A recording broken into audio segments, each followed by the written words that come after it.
Hello, Kana. My name is Scythe Carradine, and I have come to glean you. What's gleaning?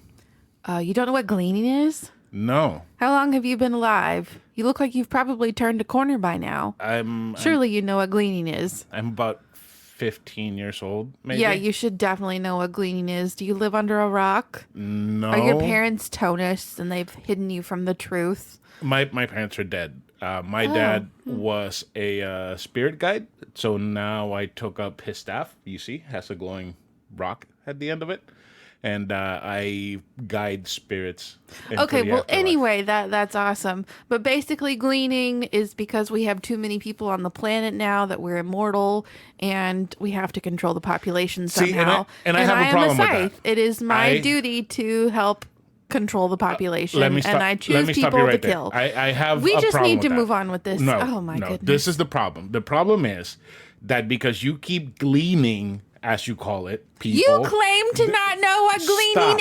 is, and now you're Let me getting make on my a point. soapbox. Let me make my point. You glean them supposedly, and all that does is just kill the body.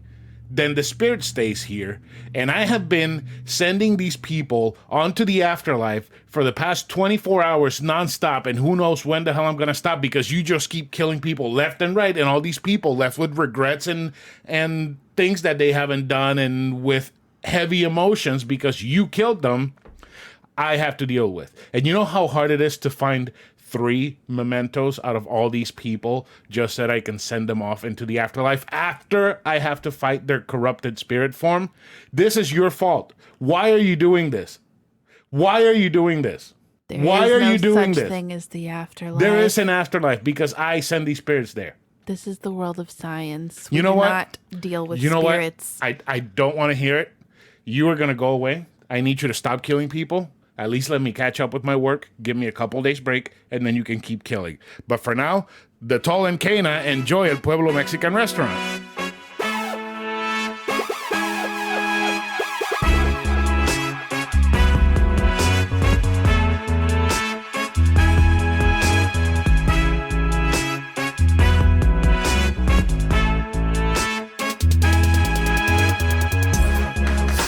Hello, hello. Welcome to A Novel Console, your weekly podcast where we talk about books, games, food, and stuff that caught our attention during the week. My name is Chris, and with me is my beautiful co-host and wife, Karen, I was hoping you were going to make your slip up again. and say Chris. My name's Chris. This is the second time we record the intro because the first time I went into Chris instead of Chris, and we started making fun of Mike Tyson. Then Luna made noise. And then Luna started it's just a choking. lot. So if you hear any weird cuts throughout the episode, it's because Luna is having a coughing attack, and we got to keep pausing and Or we're cutting having out. a brain attack, a brain fart. No, it's just Luna being struggling to exist, and we have to pause to wait for her to stop coughing.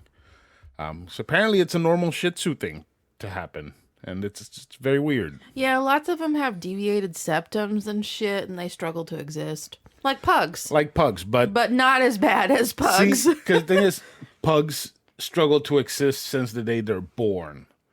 Shih Tzus is when they start getting old and everything starts collapsing in on them like a dying star. Yeah, there was one thing that Luna has done that freaks me out, but apparently her mother did it all the time. Her sister there does she it all the goes. time. We're just hacking up along. It's okay. But you know who's not hacking up along? Our Patreon supporters. Yes, they're not hacking up along because they are in perfect health because they follow us on Patreon and they support us. Yes. Luna doesn't, and that's why she's having this coughing attack right now. But yes, $2 a month gets you access to all our extra episodes. We have more coming up this year, and we have some videos coming up later on this year too that we're going to record. Thank you for interjecting in with that opinion, Luna. Yeah, exactly, Luna.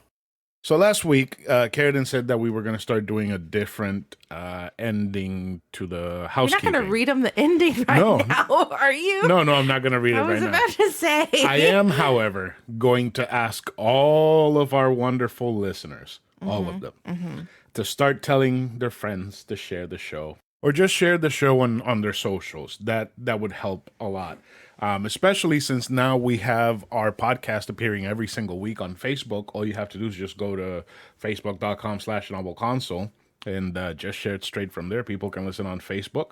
Where everywhere else, just have you just share it with your friends. Just you think, oh, my friend will like this book, or my friend will like this game, or my friend would like to make fun of these two dumb assholes who are making this show every day, every week. See, there's something to make fun of us about.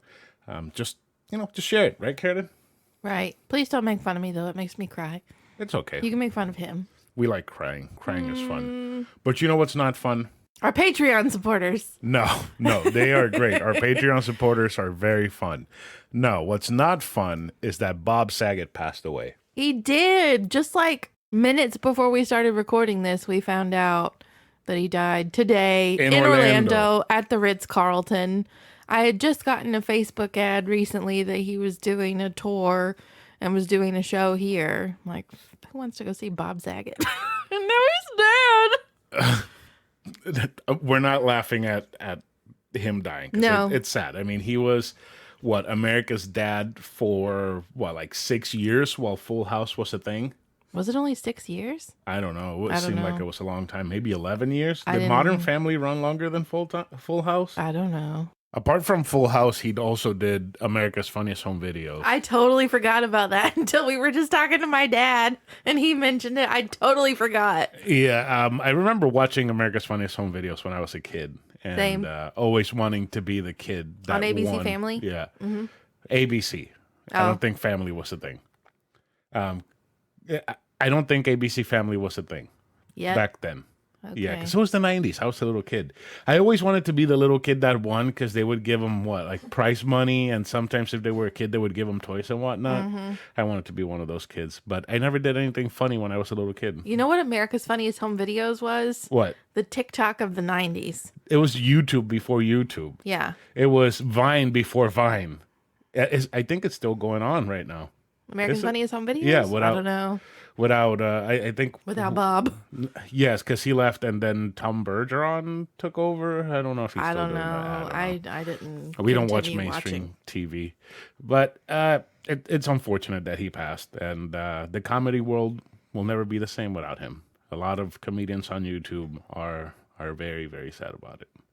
And it's understandable because maybe he was their hero. All right, into other news, and this is something that you're going to have to talk about. Me? Yes, because we haven't mentioned it yet. A car crashed into the building next door. Oh my God, we haven't talked about this? We have not. Oh shit. Okay, so 2 days before Christmas, we were getting ready to ship me off to Georgia and had to go do some last minute shopping. So we were at the Barnes & Noble downtown because, they had to take away the only one that was close to our apartment.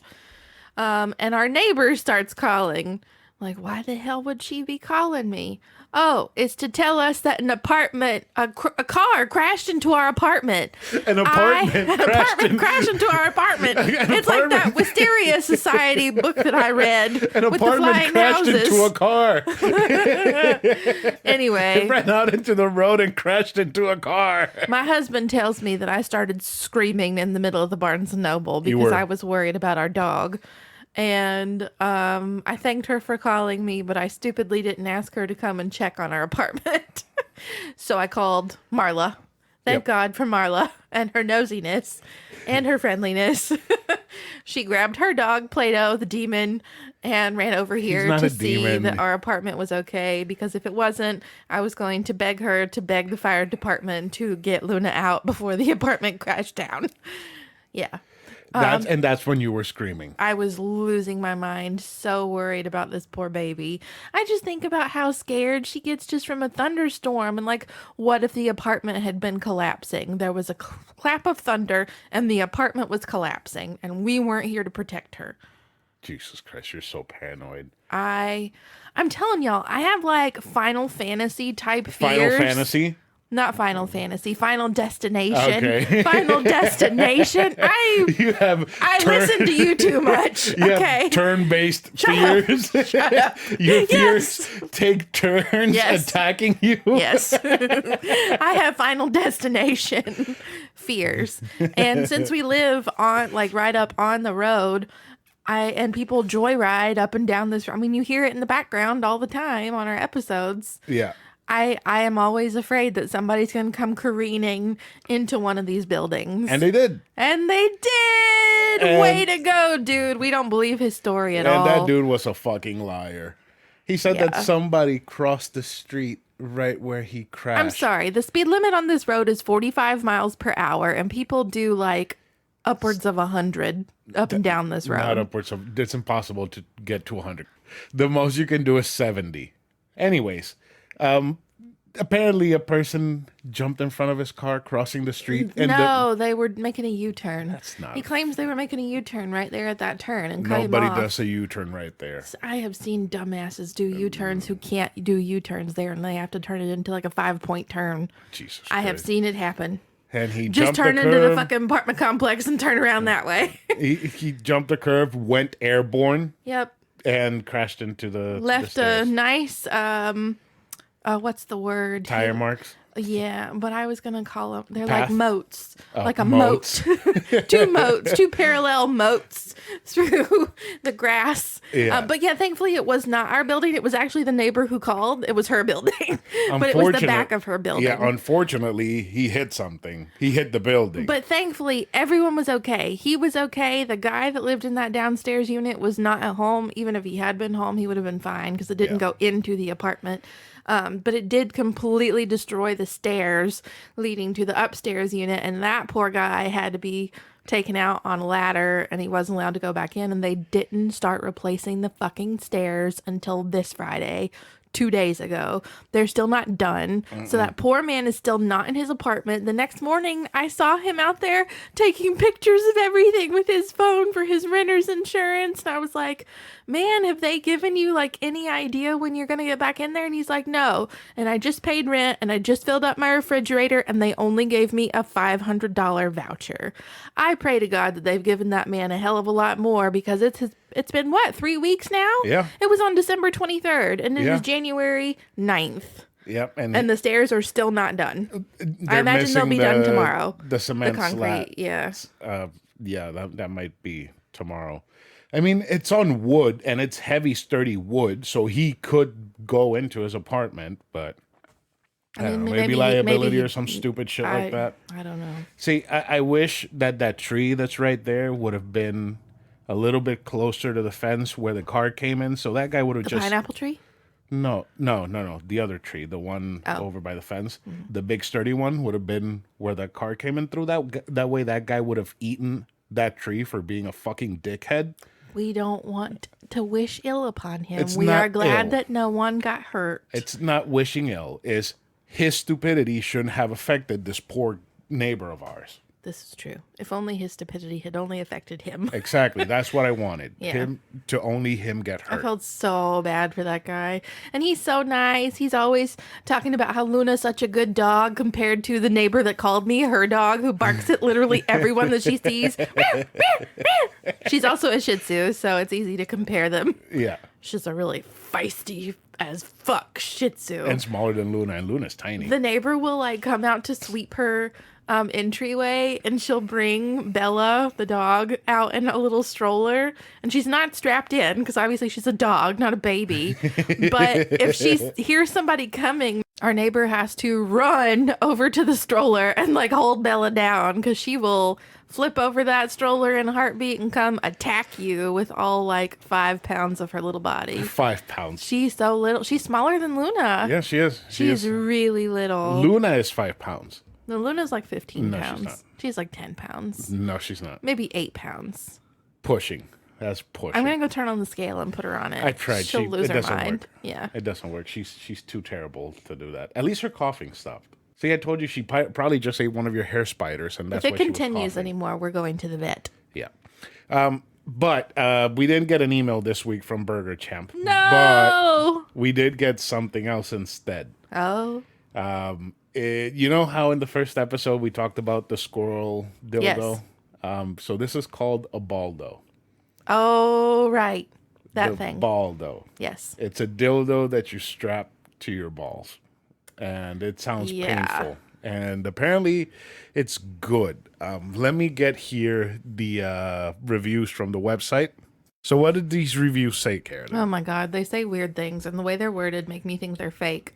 Okay. Read the first one from Cosmopolitan. I could tell we'd finally succeeded by the loud, gasping sound my husband made. And then again, 2 thrusts later, when he came all over my stomach. My parents listen to this.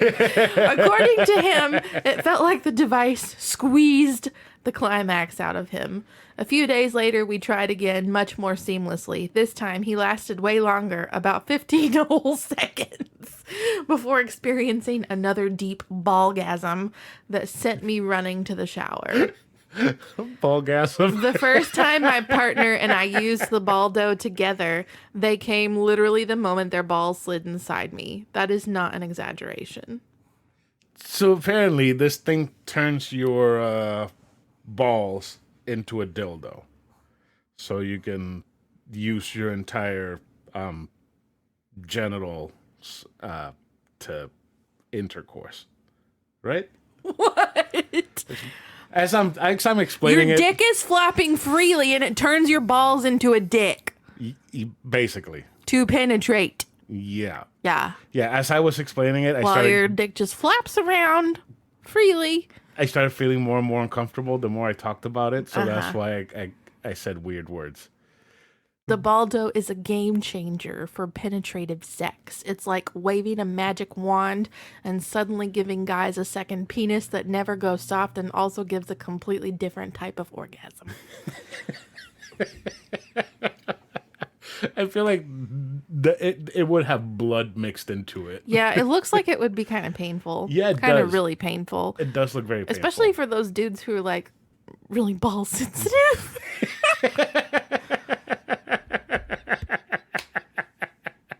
What the hell does that even mean? I would have to get too personal. Basically, I was with a dude before who had really sensitive balls and like flipped out if you even grazed them. Ah, don't touch my balls. You know how you freak out when I run my finger through the Yes, bottom of your like foot? that. That's how he was with balls.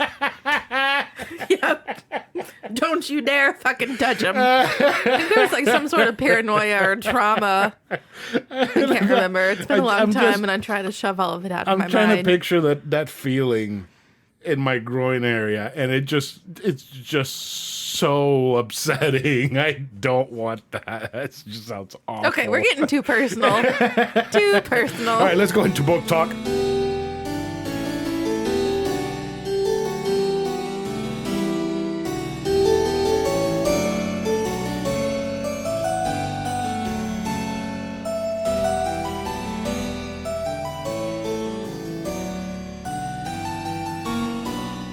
Dick's Week's book is The Toll by Neil Shusterman. I'm trying to mimic you and it's not working. No, Dick's Week's book. Dick's Week's Game. This week's book is The Toll by Neil Shusterman, the final book in the Arc of a Scythe trilogy. It was published on November 5th, 2019 by Simon & Schuster. Oh my God. If I look at the dates read on Goodreads, it's an embarrassment. Do you know when I started reading this book? When? In August. In August. When did you finish Thunderhead? I finished. When did you start Thunderhead? Let me look at when I read Thunderhead. My dates read. Thunderhead was much, much better. I started it on July 28th, 2021, and I finished it on August 29th, 2021. That is the day that I marked The Toll as currently reading, right after finishing Thunderhead, with the intent of immediately reading it. So, I mean, it's not bad. I have It's games. pretty bad. I It's have pretty fucking games that I bad. started early 2020, and I like this. I'm going to continue it, and I have no idea where they are. It's moments like this when I know that I cannot continue reading like 12 books at a time. I just can't do it. Not It's anymore. no. I max like 5. I I feel like can't go that's- down to one book at I a feel like time. I that's can't. still a lot. It is a lot, but it's a lot more realistic than 12. So yeah, I just kept putting it down, going back to it is 625 pages long. And there's a lot. There's a lot.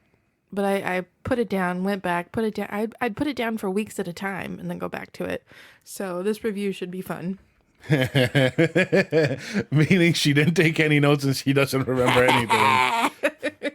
So yeah, I started reading this right after the Thunderhead, and it picks up in a weird place. So I think I explained how Thunderhead ends. Do you remember yeah, because these books are still relatively new. So I don't want to spoil everything. But it more or less picks up right after Thunderhead ends.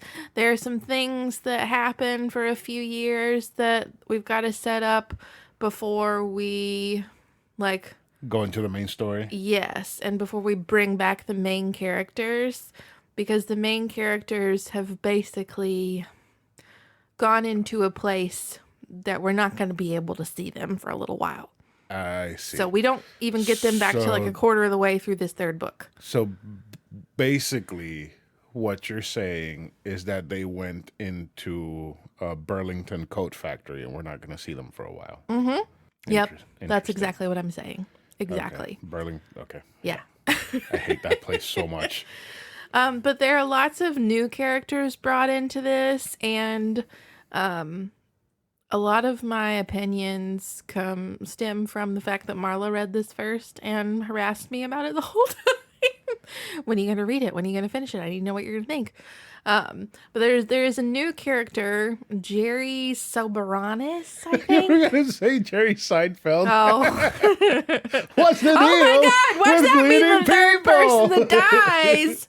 We were talking about celebrities dying in threes. I'm like, what the hell? Betty White, Bob Saget. Is it going to be another sitcom star?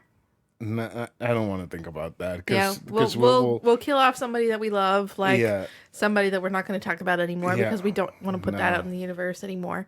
Yeah, We haven't no. said his last name. We only said his first name. Married with Children, Modern Oh, Family. shut up. That's all I'm saying. Shut up. But no. We're not putting that out there. Anyway, what was I saying? Okay, Jerry Soberanis. Okay, And Jerry Seinfeld. Right. is Madagascan, okay? And apparently Madagascar in this dystopian world raises people without gender. Okay, so I'm gonna guess that was a proclamation made by King Julian, and The meerkats. the I like to move it, move it. They're not I meerkats. Like to move it, move They're- it. They're not lemurs. meerkats. They're lemurs. yes, Meerkats and lemurs are easy to mix up. no, they're not. Yes, they are. No, they're not. They're very easy to mix different. up. They're very different. similar. No. I like to move it, move it. Okay, so King Julian put in an executive For royal all the order. children to be raised without gender. Okay, So Jerry is a captain and very androgynous and lets like the sun and the moon determine his gender or their gender, their gender at any given moment. Does that make sense? it does. It does make sense, and it does kind of track because isn't Jerry a name that works for both male and female? Yeah, and the way it's spelled is Jeri. So Then yeah, and Yeah. it works both ways. yeah. And that's super cool. It's super cool. But the fact that we had to address Jerry's existence in such a way every single time Jerry was mentioned, we had to go back to, are they male or are they female? What are they doing? They are both. They are so much better than us because they are non-binary. And Jerry's always like, I don't understand you binary people.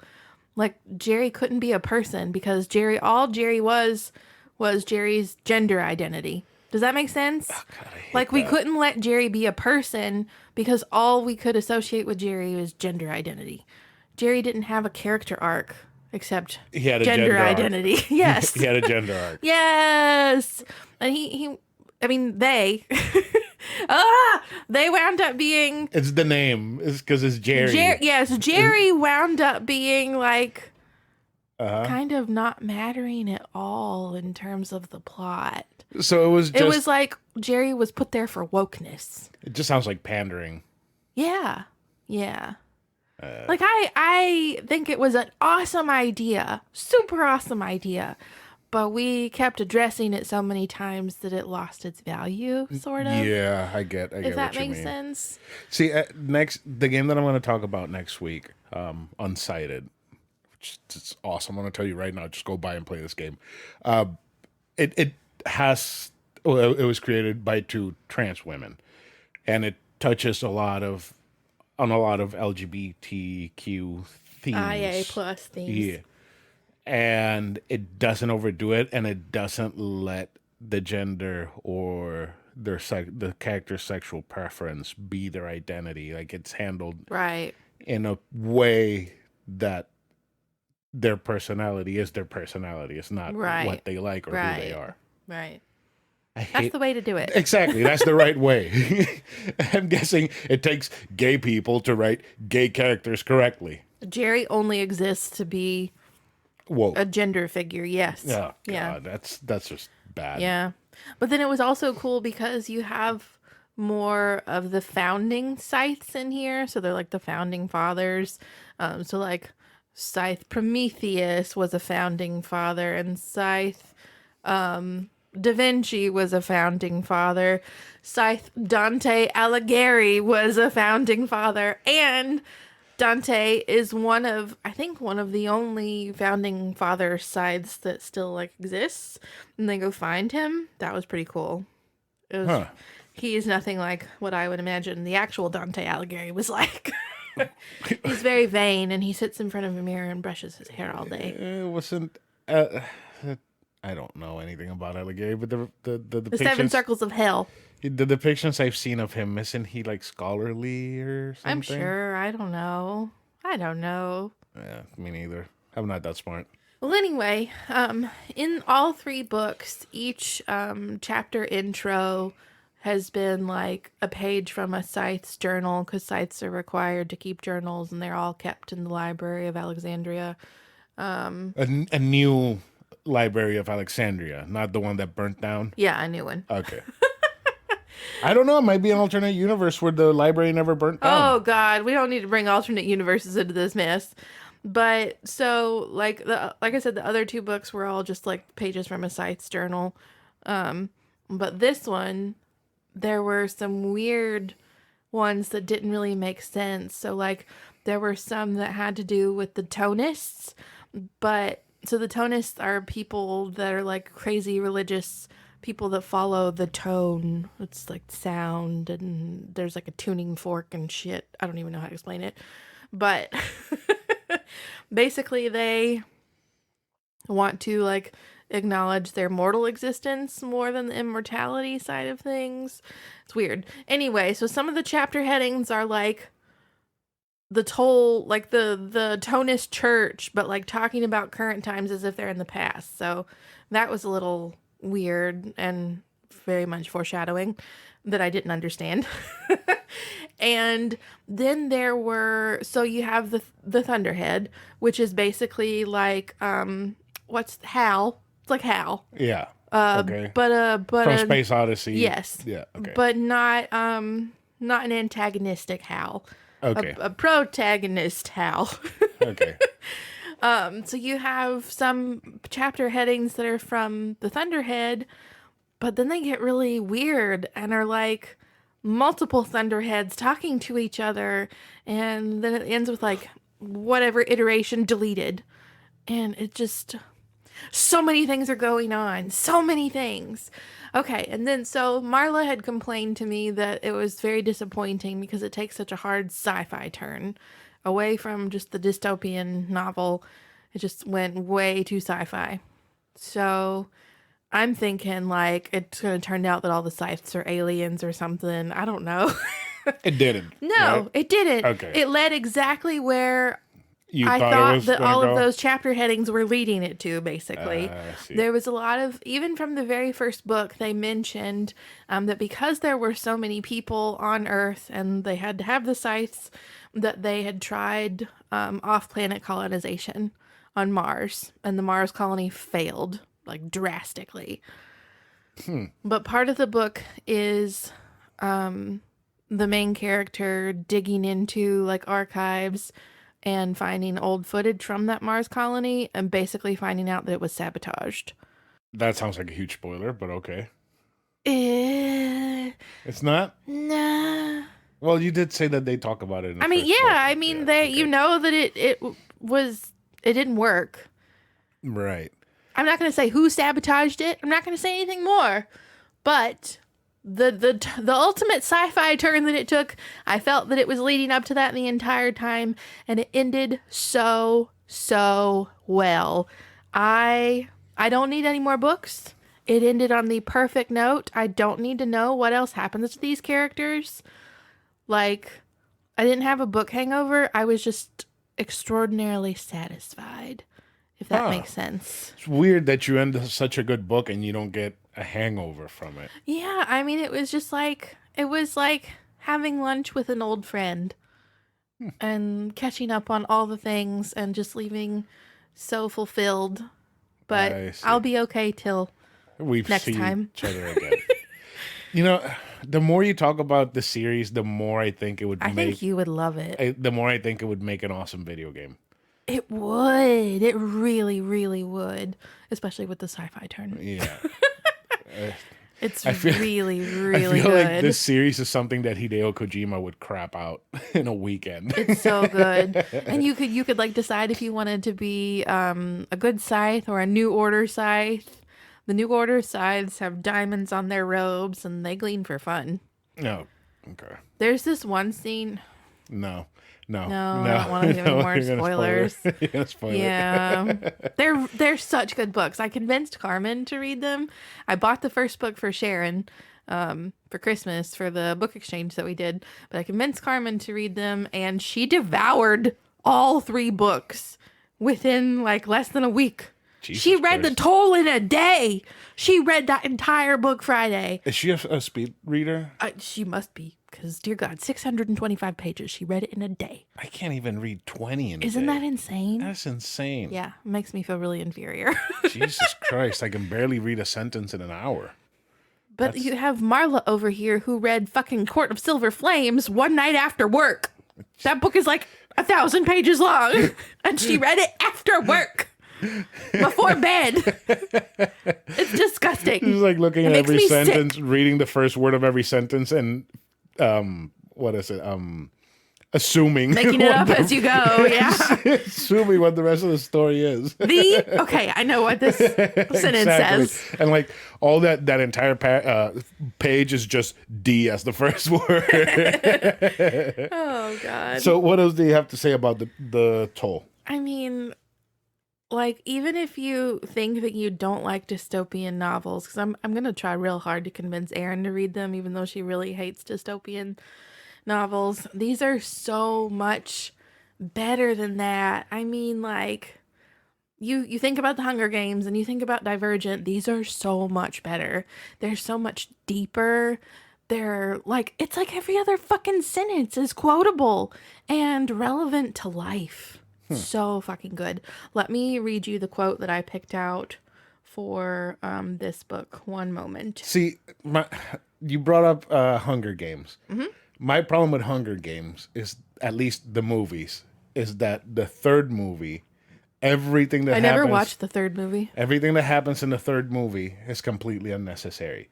She gets one of her friends killed, and then in the end, everything that they did, It's her sister. no, the one that gets eaten by the monsters and the Oh, Hottie McHotterson from Yeah. Me Before You. yeah, Whatever his name is. Yeah. So him. she gets him killed. Yeah, by the lizards. And then when they get to the mansion to go assassinate whoever the hell, the rebel forces are already there. So basically everything that she did was for nothing. And that's what I didn't like about Hunger Games. The rest of it was, it's teenage bullshit. I'll accept it. It wasn't too bad. It's not. You name my baby after the Loch Ness monster. See, these books are so much better. And I think because they're like separated from that, like they were written several years later, they're not as like angsty teen as those were. Does that make sense? Yeah, it just feels like They're Stephanie so Meyer. fucking good, Stephanie Meyer, yeah. Yeah, she listened to way too much Linkin Park while she was writing those. So That's Twilight. yeah, I Yeah. know. Suzanne Collins is Hunger Games. I'm talking about Twilight. Okay, Yeah, okay. Yeah. She listened to a lot of Muse. Muse is her favorite band. Supermassive Black Hole plays during the baseball scene in Twilight. Okay, so what's the quote you have from Okay. the toll? What is it that drives us to seek such lofty goals, yet tear out the foundation? Why must we always sabotage the pursuit of our own dreams? I like that. Such a fucking good book. So So, good. what are you rating this book? 5 stars. 5 out of 5. Yes. Sweet. Now, I do have an important question for you before we go into games and stuff. What? When are you going to read The Thunderhead? I hate you. All right, this is games and stuff.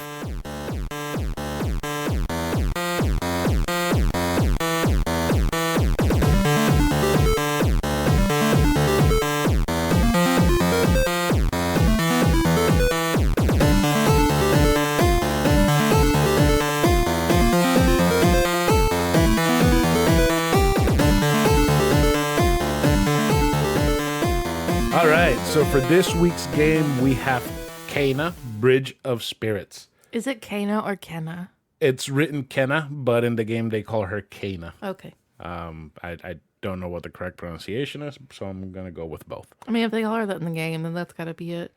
I guess.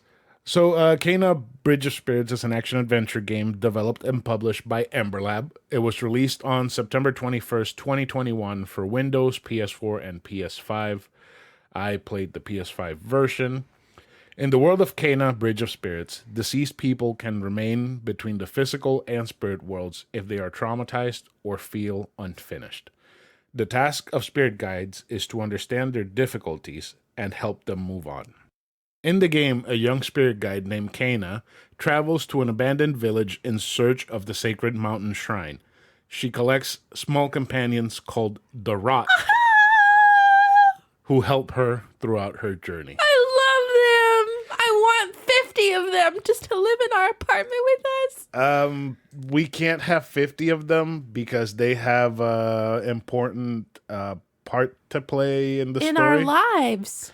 In Helping this- me clean our apartment. I can be Cinderella and they can be my mice. They can help you clean the apartment because they actually kind of function like Pikmin. Oh, I love them. So you can tell them, go pick up that rock and put it over here, or go They're so fucking cute. go wrap yourself around that corruption. I'm going to shoot you with a light arrow and it's going to explode and all the corruption is going to be gone from this section of the land. And they're kind of chubby, and they just have the cutest little smiles and, And the those- biggest eyes. those They're big so black eyes. precious. So you fall in love with the Rot some more. You can put hats on them. Is that a hat that one is No, wearing? that's his hair. Oh, and his horns? He has little horns? Mushrooms, little mushrooms. Oh my god, that's too cute. And I the- can't stand it. And if they have horns, they're like twigs. They're just popping out of their heads. Oh. So you can put hats include mushrooms, hats, baseball caps, top hats, cake, food bowls, masks, a whole bunch of stuff. So I had most of mine with pancake stacks on their heads. Oh my god. They were super adorable. I They're- just found and the one with cowboy a hat. cowboy hat, The cowboy a hat. sunflower hat, and a birthday party hat. Oh my god, they're so fucking cute. And they are super cute and funny.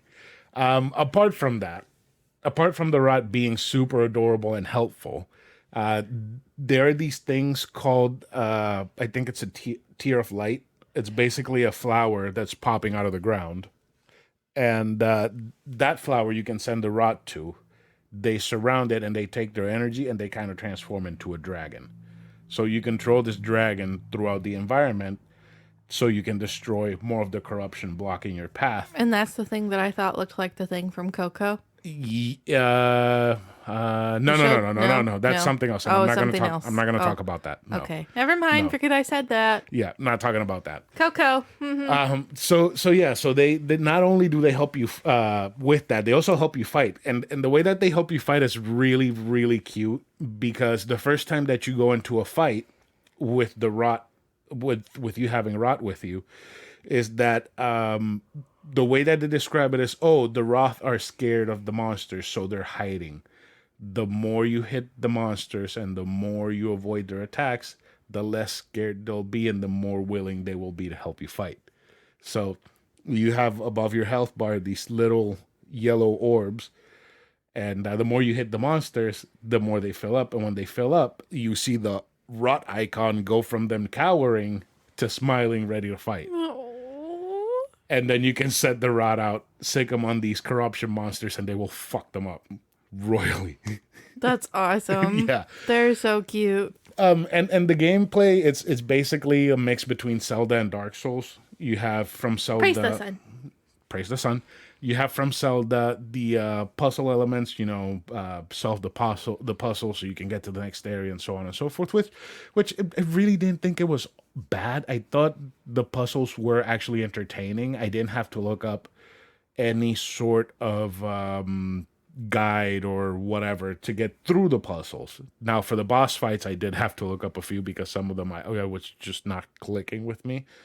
I don't know if because I was tired or I'm just too stupid. Oh, bless it. But then the Dark Souls elements come into the fights. You have dodge, you have your block, you have a parry maneuver in your attacks, and you also have to look for windows in the enemy patterns for you to attack, and you have to avoid their attacks and all that. So basically, if you die in this game, it's your fault because you were either too desperate, you didn't read the attacks enough, you didn't learn the patterns, and you just basically fucked up. Which it's fine. It kind of scratched that I want to play a Dark Souls game itch that I had not all the way through because next week's game is somewhat Dark Souls like. But it was a very well made combat system, and just having the rot and their extra abilities added to your abilities helped keep it fresh and not get stale throughout this, I don't know, 10, 12-hour game, which That's not that long. no, it's really not that long. And throughout the game, I just feel like the game was just beautiful to look at. It's so pretty. I mean, I watched the trailer with you, and oh man, if I could handle motion and stuff, then I think I could like it. But I can't handle motion on See, screens. A lot of people say, "Oh, it's next gen. The new consoles are out. What? This is the game that you're gonna show your friends so that they can know what next gen is like." Honestly, to me, it's this game. Because this game does such a great job of transitioning between cutscene into gameplay, where you don't really see a divide in the graphical quality or anything. It just automatically just like blends in perfectly.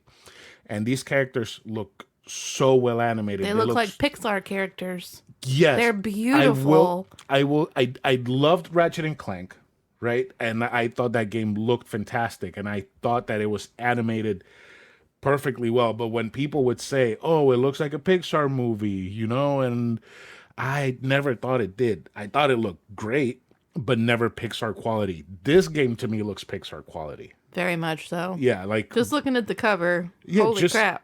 Kana's cheeks and like her eyes are very expressive. The way her hair moves in the wind, it's just so well and beautifully animated, and it does have a lot of Asian culture inspirations and undertones in the story and in the environment and everything. And I think that is just made so well. It is like an homage to a Asian culture that doesn't exist.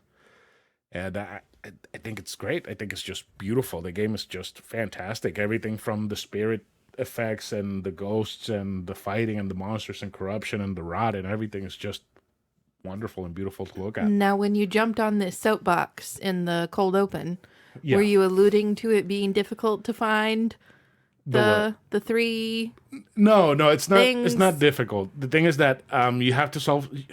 You have three main spirits that you have to rescue, and each one you have this specific giant area, and you have to find three things in that area. They're highlighted in the map, which is fine. So you just go there, you get them and whatnot. But some of these things you have to find three per, and each one tells you a piece of the story of how this person came to the way to becoming a spirit. And some of them would take an hour, 2 hours. Some of them they would just give you in 10 minutes.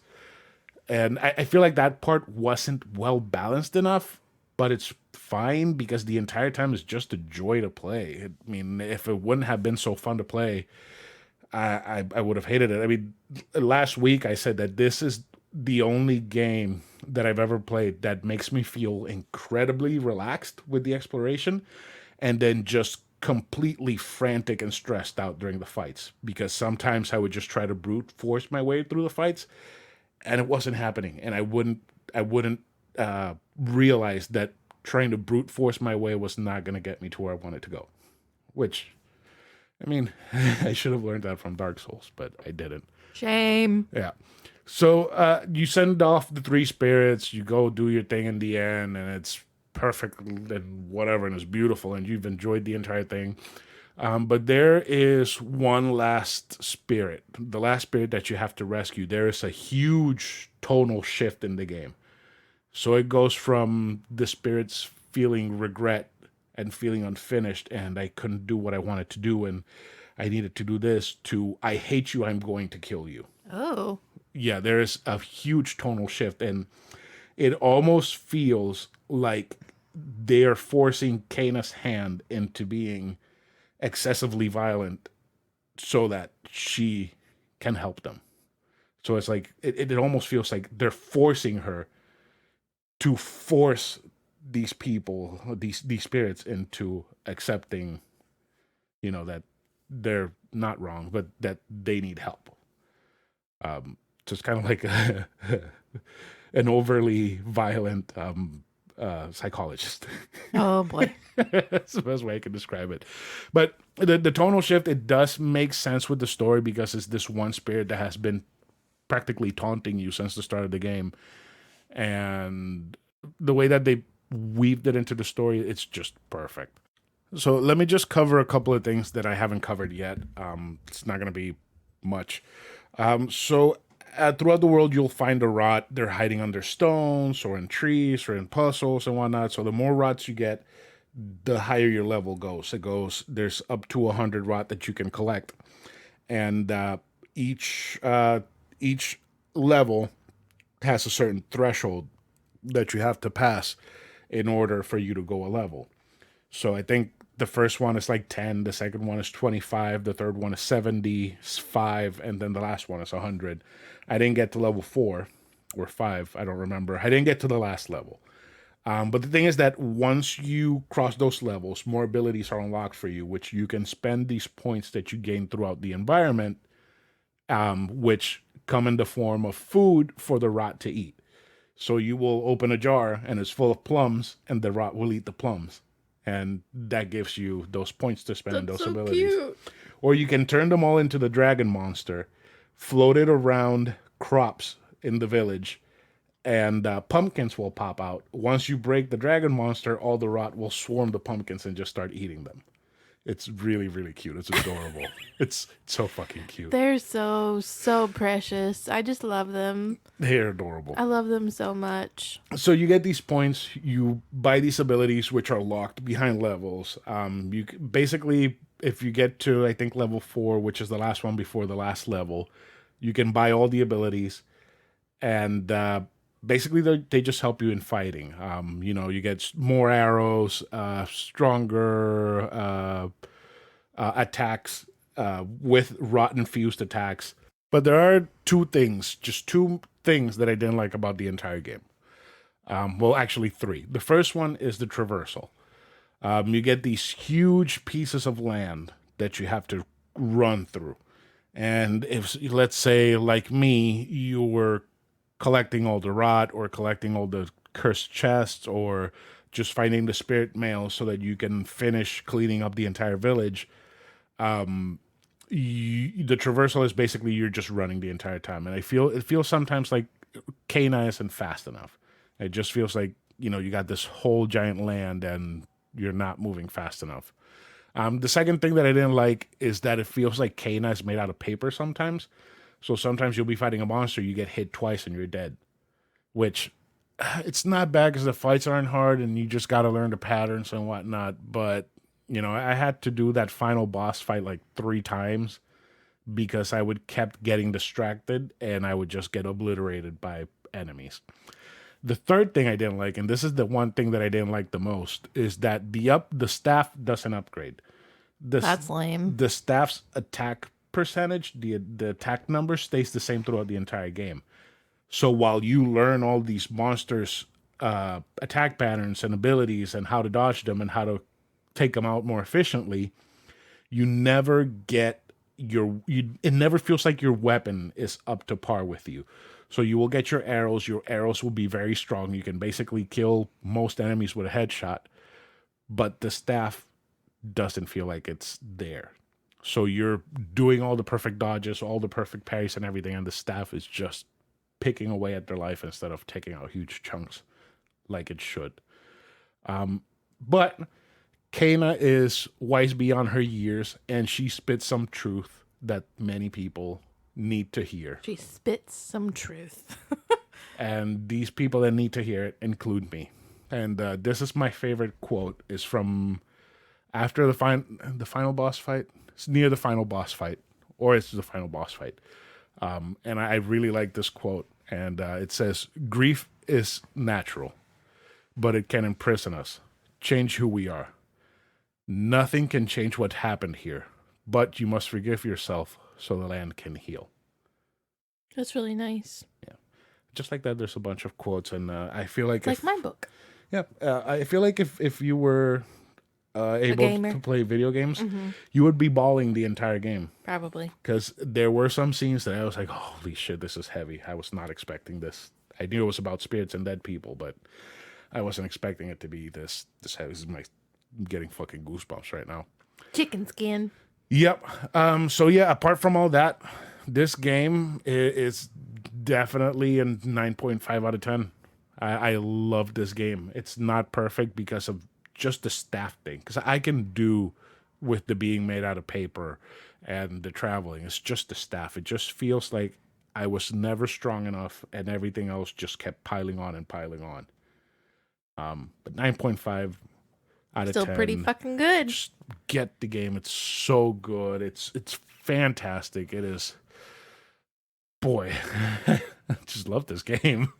Not as much as Guardians, but I still loved it. It's pretty damn close. Yeah. Right there behind it. And you know what else is right there behind it?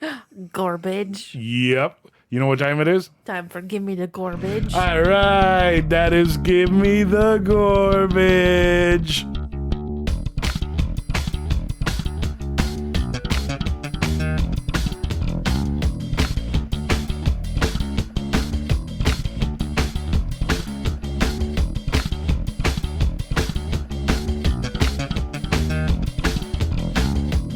Restaurant is El Pueblo Mexican restaurant in Winter Park, Florida. So we were stuck at home for several we didn't days. Talk about that. We can talk about it now. I forgot about that. Yeah, I forgot about it too. We had a COVID scare. Yeah. Basically, we were around an unfortunate soul who tested positive a few days after we were around them. Mm-hmm. So, hubby got sent home from work. Thankfully, I was already... No, they didn't want to send me home. I left. Oh. Yeah. I thought they sent you home. No, I told them I'm leaving. That's fucked up that they didn't send you home. I'm not going to go into all these people's houses I know. thinking, That's why I'm saying it's fucked up that they didn't send you home. Do you think you're going to finish tomorrow? I was like, no, I'm going home. Well, I appreciate you being the bigger, more intelligent person here. I thankfully was already working at home, so I didn't have to get sent home. But yeah, so we basically had to rush into one of the drive-up testing sites with my coworker. Yeah, because we exposed him unknowingly. and there are no testing appointments available anywhere. And his job won't accept the at-home testing kits Or the fast. or the rapid test. So we sat in the drive-up line for 3 hours, wasted more than 30 miles worth of gas. Not waste. Well, yeah, it was wasted. It was wasted. We didn't go anywhere. Yeah, because I mean, you couldn't turn off the car because it was moving enough that I couldn't sit there and park and turn it off every time. Yeah. But basically, we were stuck at home waiting for these results. So he ordered us some lunch without telling me what he was ordering. Okay.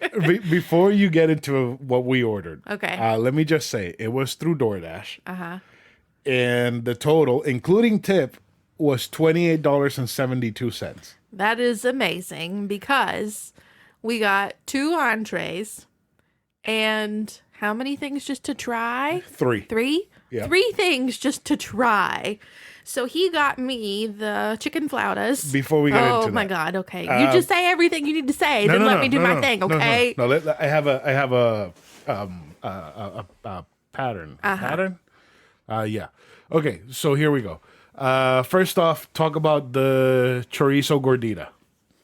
The chorizo gordita. Yeah. Okay, so my stepmom made us gorditas a lot for dinner growing up. Well, I guess they were white people gorditas because it was nowhere near what that was. And Taco Bell gorditas are nothing. I think they were more like a Taco Bell gordita. No, they were not. Than No. what Mickey made. Oh, well, Mickey made? No, what I'm saying, your what my your stepmom made yeah. was more like a Taco Bell gordita. Yeah, okay, I'll take that. And But when you this one told me that wasn't. was a gordita, I was just like, "What? I've been lied to my whole life." So, What are these brown people doing? can you explain like what it is? Because I mean, that was the first time I'd ever seen that. It was So, amazing. I'm not 100% sure what the shell is, but to me, the shell looks like a corn tortilla that has It's like been a clam. Yeah, that has been deep fried, opened, and then stuffed. Yeah, like a pita. Yeah, so it's Tortilla fried pita. so it's almost like Yeah. an empanada mixed with a nacho And a taco. and a taco. 'cause Yeah, it's so it was crunchy. filled with chorizo and queso, but they used the crumbly queso. Yeah, They queso didn't fresco. give you like shredded cheese. Yeah. And was there lettuce in it or was it just Yeah, queso there was fresco? lettuce. There was lettuce. Lettuce. There was lettuce, queso fresco, and crema. Oh my God. My only complaint. I think it's the same You one that know I what have. it is? I think it is. It's the fucking chorizo juice going everywhere. I That's had not my it all complaint. over my hands. It was all over my cheeks. But it was fucking amazing. That's not my complaint. What's your complaint? My complaint is The that chorizo grease. they stuffed it with the chorizo, and then they put the lettuce and the There wasn't that stuff throughout the whole thing. Yeah. That would have been good 'Cause- too, yeah. because the first 2 bites weighed all the lettuce. It was so crema, and fresh cheese, and chorizo, and then it was all chorizo. Yeah. which I don't Oh, mind. yeah, it was still good, but it would have been nice to have more pockets of freshness throughout the whole thing. Yeah. Yeah. But that chorizo, I honestly, I think that might be The perfect chorizo. one of the best chorizos I've had. See, I'm gonna make us tacos tomorrow night, and you're gonna be really sad because we just had that amazing. Oh, we can't have tacos tomorrow. Why? We gotta have the beef sauce. Okay, never mind. Anyways, When I make tacos, you'll be sad. yeah. But it was so flavorful And it stayed so- crunchy. Yeah. Even with all the grease coming off the chorizo, it stayed crunchy. That shell was impressive. I think that what I like the most about the chorizo it's that it wasn't heavy in cumin flavor. Yeah. Because I don't like cumin, and it was just spicy, salty beef. I'm not gonna say beefy because it wasn't beef chorizo, but it was just so good. It was so good. Next up, we have the steak sope, which I have the notes on Discord about. The sope is basically a fried corn cake. I had refried beans, crema, lettuce, tomato, and delicious steak, and a slice of avocado on top. Those fresh avocado slices were, oh my god, so good. Mm-hmm. So good. The steak was actually very, very tender and flavorful. It was. I was surprised. I was that surprised. It was so tender. I was surprised that it had flavor. It was very easy to just bite. Yeah, because a lot of Mexican places, when you go and you get steak tacos, they don't. They don't season them. No, and they're usually not good. But this was really, really good. I don't usually eat sopes. I don't eat sopes often. But this one was pretty good. I think this might be, a regular next time. A new favorite. Yeah.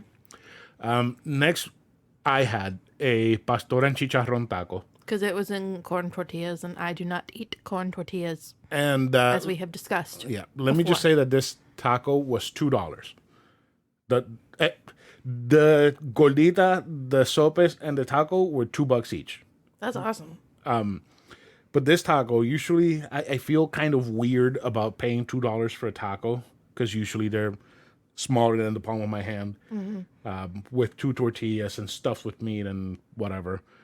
This one was as long as my entire hand. It was a hefty taco. It was a big ass taco stuffed with pastor and chorizo and chicharrón, and that pastor just was like a textbook definition of pastor. It was spicy, it was sweet, it was salty, it was acidic, it was fatty, and it was just one of the best pastors I've ever had.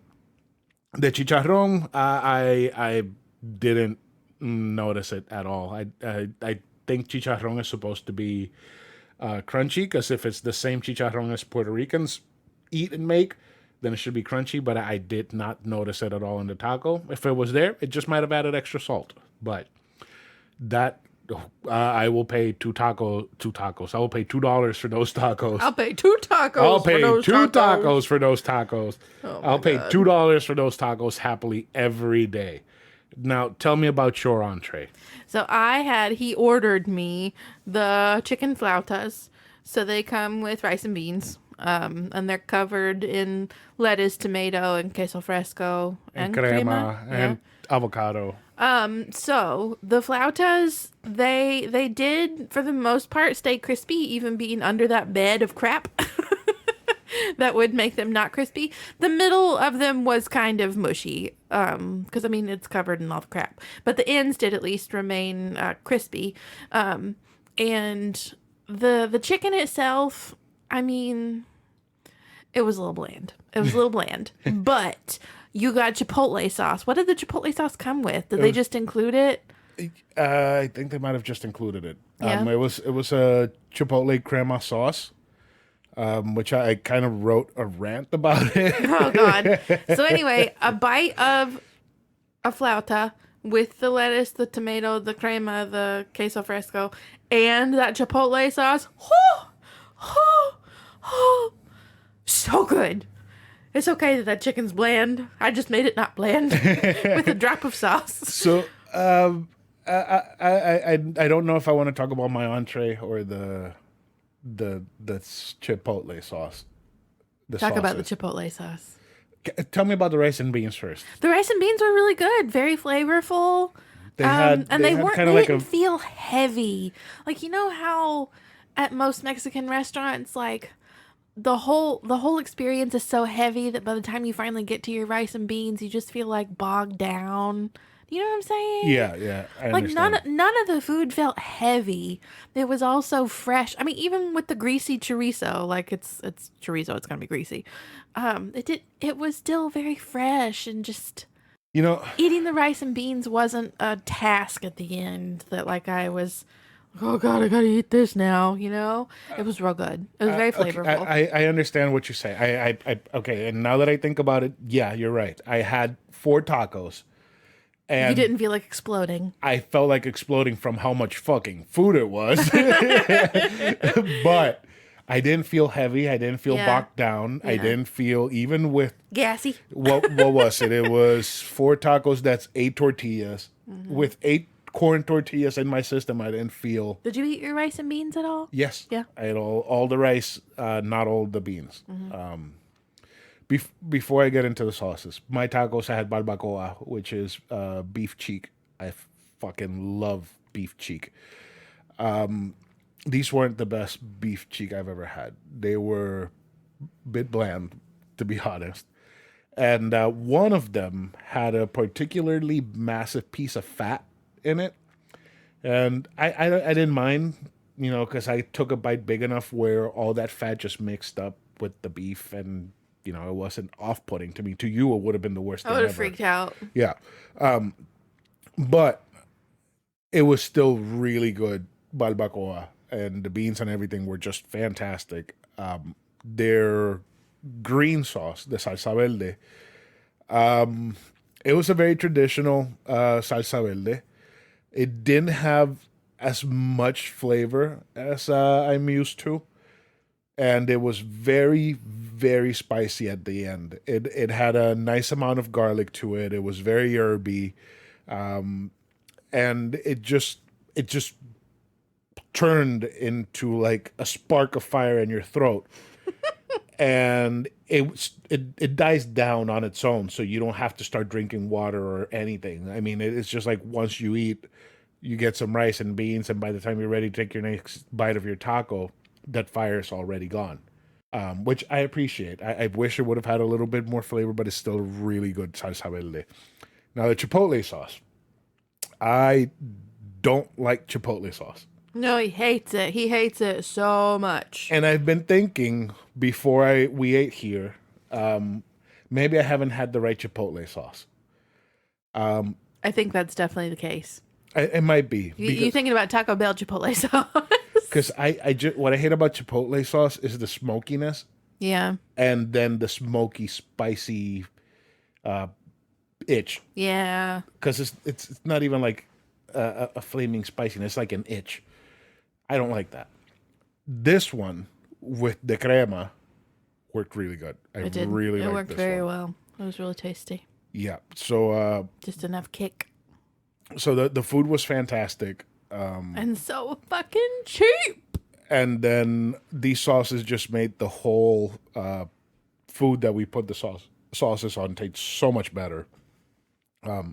Which honestly didn't need. It wasn't bad food. No. I mean, some of it was a little bland, but it wasn't bad by any means. No, I mean, and bland's not bad if you have a purpose. I mean, if you have these sauces To enhance it, yeah. yeah, it's you're not gonna fine. want like super salty and then super spicy behind Right. it. So for $28, I mean, we've done way worse for more and less money than $28, and this wasn't bad at all. Not at all. So what do you think? Garbage. Yes, that's if we had to. That's if we had to Deliberate. do it. Yeah, no, it is definitely It was garbage. very, very good. Yeah, Very good. I wonder if they have fried ice cream. Can we go there? Well, we can check. Okay. I mean, this is a hole in the wall.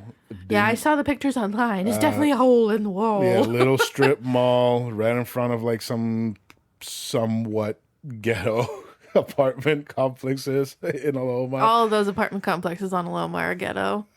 Sorry, Carmen, if you're listening. But that place is fantastic. So I think whenever we want Mexican and we don't want to go to El Molcajete because it's gotten expensive for some reason, we'll go here. Mm-hmm.